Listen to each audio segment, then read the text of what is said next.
Hey everyone, and welcome back to the channel where we help you master your money and build a life of financial freedom. Today, we're tackling a silent assassin of your bank account, a stealthy saboteur that most of us invite into our lives every single day, often without even realizing the true cost. I'm talking about convenience. Think about it. How many times this week have you opted for the easy way out? That fancy coffee on your commute, ordering takeout instead of cooking, hopping in a rideshare for a short trip, or signing up for yet another subscription box that promises to simplify your life.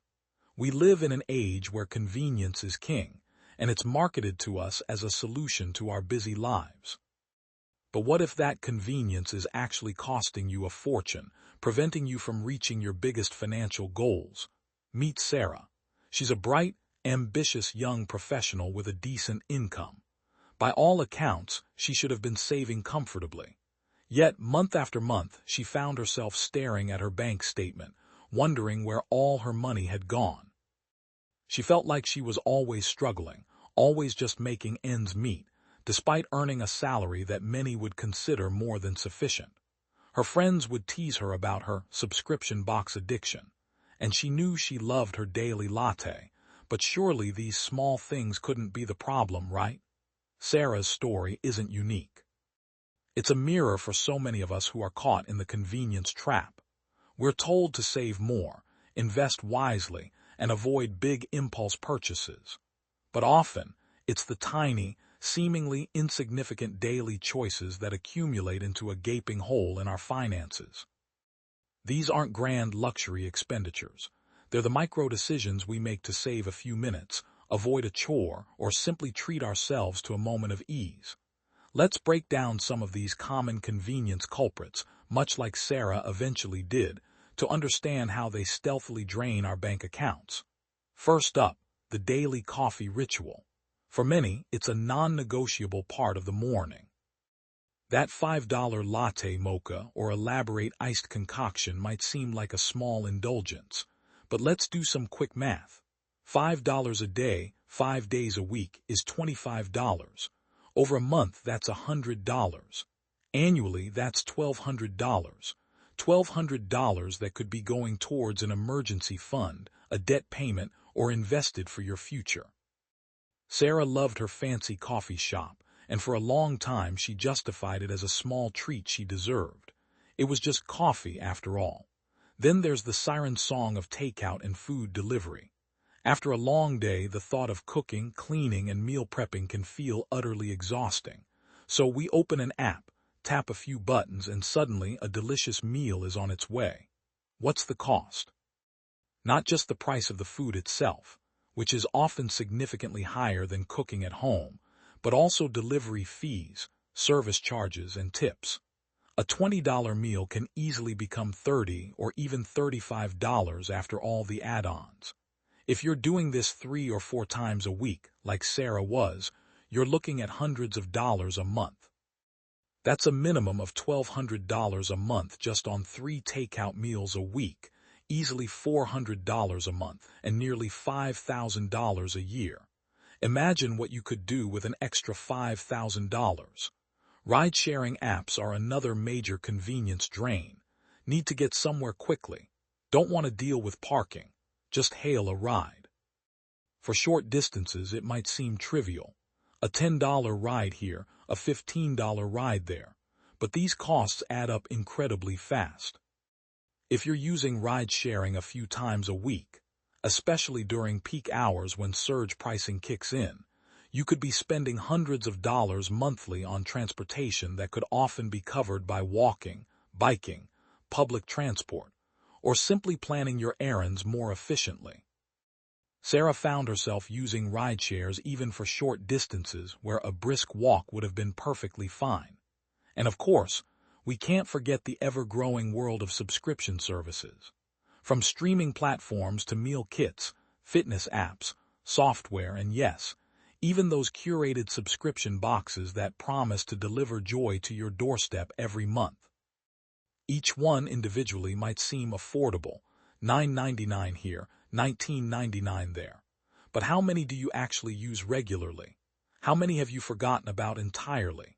Sarah's subscription box addiction was a running joke among her friends, but it was no laughing matter when she saw the cumulative total. These recurring charges often fly under the radar because they're automated, making them easy to forget and even easier to accumulate. So, why do we fall into these traps?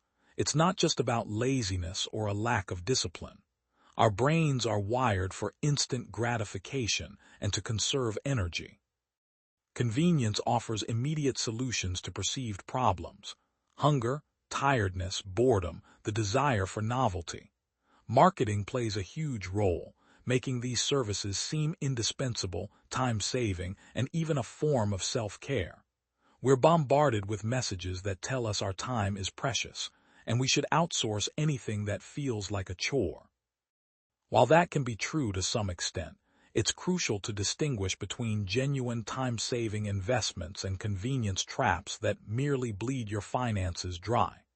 The good news is that just like Sarah, you can break free from the hidden costs of convenience. The first and most crucial step is awareness.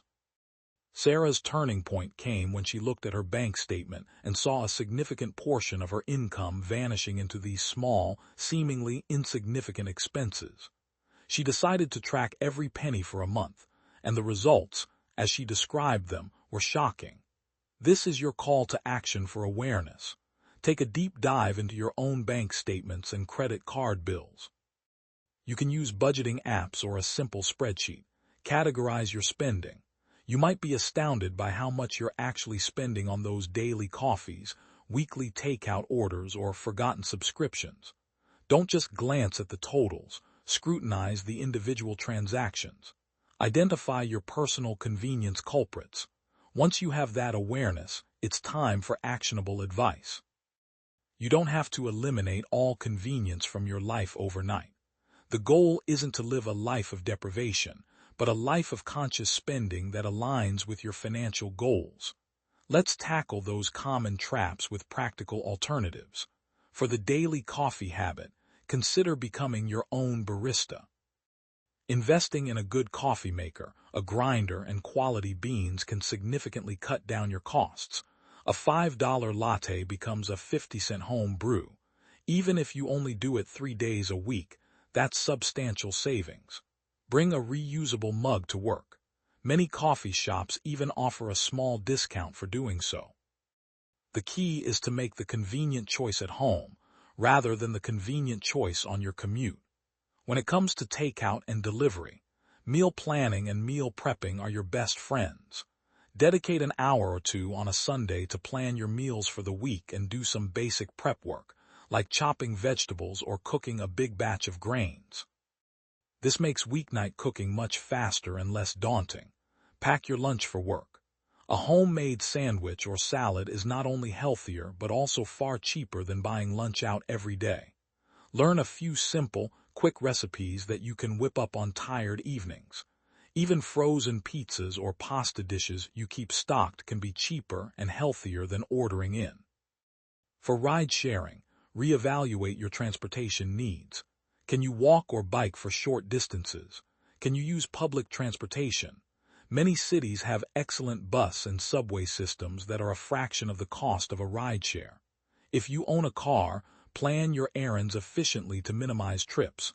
Carpool with colleagues or friends if possible. If you absolutely must use a rideshare, consider sharing the ride if the app offers that option, or opt for the standard service over premium options. The goal is to make it a conscious choice, not a default one. And those pesky subscriptions, it's time for a subscription audit. Go through all your recurring payments. Ask yourself, do I use this regularly? Does it provide significant value? Are there cheaper or free alternatives? Many services offer free trials. Make sure you cancel before you're charged if you don't intend to keep it. Consider sharing accounts with family or friends for streaming services, if allowed by their terms. For subscription boxes, ask yourself if the joy of discovery truly outweighs the cost, or if you could achieve similar satisfaction by simply buying items you genuinely need or want. If you find you're paying for a gym membership you never use, or a language app you open twice, it's time to cancel.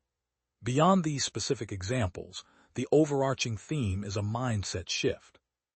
It's about valuing delayed gratification and understanding the true cost of convenience. Every dollar you spend on something convenient is a dollar that isn't working for you towards a bigger goal. Sarah's story is a powerful testament to this. Once she tracked her spending, she saw the shocking truth. She wasn't just spending on coffee, she was spending on convenience. She wasn't just ordering takeout, she was paying for the convenience of not cooking.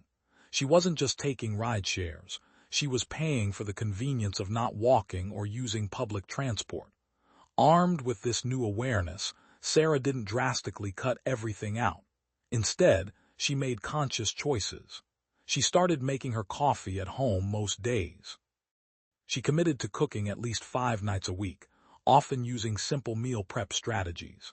She started walking more, enjoying the fresh air and saving money. She audited her subscriptions, canceling several she barely used. The results? Within just 3 months of making these small, consistent changes, Sarah had saved enough for a down payment on a small investment property. Think about that for a moment. 3 months. That's not some radical deprivation diet. It's simply redirecting funds that were previously being siphoned off by convenience. Her story isn't about giving up everything you enjoy. It's about making intentional choices that align with your financial aspirations. This principle extends far beyond just daily habits. It applies to bigger decisions too. Choosing a cheaper flight with a layover instead of a direct flight. Opting for a used car instead of a brand new one. Doing your own home repairs instead of hiring someone if you have the skills. The convenience economy thrives on our desire for ease, but true financial freedom often comes from embracing a little less convenience and a lot more intentionality. So, what's your convenience trap? Is it the daily latte, the frequent takeout, the endless streaming subscriptions, or something else entirely? The first step is to identify it. The second is to find a sustainable, actionable alternative. And the third is to consistently apply that change. Remember, every dollar saved from convenience is a dollar earned for your future self. It's a dollar that can pay down debt, build your emergency fund, contribute to your retirement, or help you achieve that big dream, whether it's a down payment on a home, a trip around the world, or starting your own business. Don't let the allure of instant gratification steal your long-term financial success. Be like Sarah, take control and watch your savings grow. If you found Sarah's story inspiring and these tips helpful, please hit that like button. And if you're ready to take control of your finances and unlock your full money potential, make sure you subscribe to the channel and ring that notification bell so you don't miss any of our upcoming videos. What's one convenience cost you're going to cut this week? Let me know in the comments below. We love hearing from you. Thanks for watching, and I'll see you in the next one.